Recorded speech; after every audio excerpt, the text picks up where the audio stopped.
Simple and టేస్టీగా పచ్చి రొయ్యలు ములక్కాడ కర్రీ ఎలా చేయాలో చూసేద్దాం వచ్చేయండి. చాలా మంది ప్రాన్స్ కర్రీ వండితే నీచు వాసన వస్తుంది అంటారండి. దానికి కారణం ఇదే.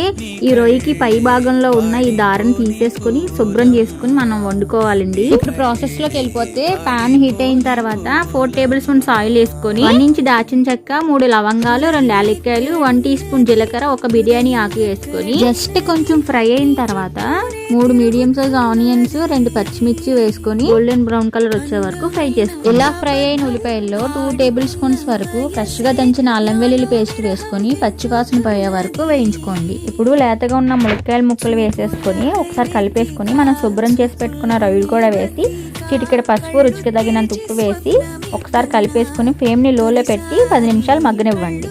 చూడండి, రొయ్యల్లో ఉన్న వాటర్ అంతా ఇంకిపోయి ఇలా ఆయిల్ పైకి తేలినప్పుడు 1 టేబుల్ స్పూన్ కారం, కొంచెం కరివేపాకు, కొంచెం కొత్తిమీర వేసుకొని ఒక్కసారి కలిపేసుకొని వేయించి పొడి చేసి పెట్టుకున్న ధనియా జీలకర్ర పౌడర్ కూడా 1 స్పూన్ వేసి మరలా కలుపుకొని 1 మినిట్ ఫ్రై అవ్వనించి 100 ml వరకు వాటర్ వేసి ఫ్లేమ్ని మీడియం టు లో ఫ్లేమ్కి అడ్జస్ట్ చేసుకుంటూ మూత పెట్టుకొని మరలా 10 మినిట్స్ ఉడకనివ్వండి. చూడండి, ఇలా కర్రీ దగ్గరగా అయినప్పుడు కొంచెం గరం మసాలా, కొంచెం కొత్తిమీర వేసుకొని 1 మినిట్ ఫ్రై చేసి స్టవ్ ఆఫ్ చేసేసుకుంటే సింపుల్ అండ్ టేస్టీగా పచ్చి రొయ్యలు ములక్కాడ కర్రీ రెడీ అయిపోయింది. ఇలాంటి మరిన్ని వీడియోస్ కోసం నా ఛానల్ ఫాలో చేసి సబ్స్క్రైబ్ చేసుకోండి.